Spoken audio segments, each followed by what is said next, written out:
Hi again. Okay, so this is day 2 of the second week in figurative language. If you haven't gotten to that yet, or if you need further understanding on it, like I said, the first thing you do, separate sheet of paper. I will be looking at it. I might be grading it. You never know. But vocabulary, remember I said word knowledge is important, and I have been able to pull up the lessons I have here, so I can walk you through each and every step. So your objective is that you will define the following figurative language devices: similes, metaphors, idioms, onomatopoeia, and alliteration. Okay, I do have something about personification on here, but a lot of you definitely know what personification is, and I'll go over that in just a minute. Your vocabulary: figurative language, similes, metaphors, hyperbole, and alliteration. I feel that if you know the definition to these parts of figurative language, it's going to be easier to come up with the certain sayings, like with the anchor chart that I have here for figurative language. Like simile, remember it has the word like or as in it. As this says, I am as cold as an ice cube. And you know, I use the example that my 9th grade English teacher used whenever we were going on a Romeo and Juliet when I was in high school, and it was, your love is like a red, red rose. Okay? Because it has the word like in it. This one that I used, I'm as cold as an ice cube, it has the word as in it, and that is simile. But then you get into metaphor. They're kind of the same, but not really. Metaphor doesn't have like or as in it. It's saying that this room is an oven. So figurative language, if this room is an oven, what is it saying? So what is it saying to you? An oven? Ovens are what? Hot. So if this room is an oven, you're saying what? The room is hot. Okay? Just like when in 9th grade we were going over Romeo and Juliet, and the metaphor that my teacher gave was, your love is a red, red rose. So it's pretty much giving that love, or the room being as hot as an oven, or that this love is so precious it is a red, red rose. So the figurative language is giving more meaning to the stories. It's also putting a picture in your head. Okay? This is where the authors have meaning in their stories, where they want to grab you and have you read what they write, because you're going to like the way they write, and the way they write with their figurative language is going to put pictures in your head. Remember, reading is a mental movie. Okay? Then, in this particular anchor chart that I had put here, it does have personification on it, but you guys could always tell me what personification is, and that's taking a non-living thing and making it as if it's alive, such as the tree danced. Now we know that trees are living things, but do they move? Maybe in the wind. So maybe when you see the tree and it's windy, it looks like it's dancing. So the tree danced. Okay, when usually trees just stand still. Alright? Or I could say my phone has a mind of its own, but really, does it have a mind? My phone doesn't have a brain. Okay? Just, sometimes our phones go wacky and they'll call somebody out of the blue, or an app will launch on its own and it seems like it's alive on its own, but it's really not. Okay, so that's more personification. Whenever we go through alliteration is kind of like a tongue twister. Like Peter Piper picked a peck of pickled peppers. Okay? Every single word in that sentence has the same letter, which happens to be the letter P. But in here, the sample is 7 snakes slid. So every single letter in the sentence starts with the same thing. Like Walter Walrus waded with Wally, woodchuck. I don't know. I picked that out of the sky. So, but that all began with W's, okay? Then you have onomatopoeia. A lot of you guys, I didn't put that in the vocabulary because a lot of y'all could tell me what it is, because it's giving a mental image of what's going on with the action, like pop, boom, fizz, crash, bang. You know, it's saying the noise that makes, like, ooze, ew. You know, just imagine, like, the kid's allergies were so awful, he had snot oozing out of his nose. Okay, that's nasty. That's kind of like a boy mom's mentality.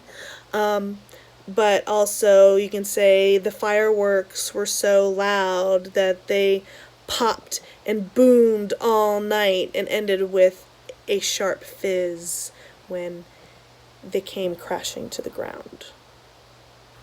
It's poetic, isn't it? So, figurative language is really, really important, especially in a story. For your worksheets, you have, this is a 4-page, so I believe I've had a couple people have the reading passage, and they're like, what else goes with it? I don't know how well the packets are put together because Miss Jenkins has been helping me. And so there's 4 pages to it. If any of you all have the ability of email, I can get it over so you can see, get it over to you for you to see what order they're in. We have many venues of sending things over, so I'm going to do my best so you can see what order they are in. But you've got 2 stories, and you're going to read them and then rewrite it including the figurative language. And if you're having trouble, look at the tips above, which there are tips on each and every bit of figurative language that's in these stories. Then you're going to read, I don't know why I have a fairy, but it's supposed to be, the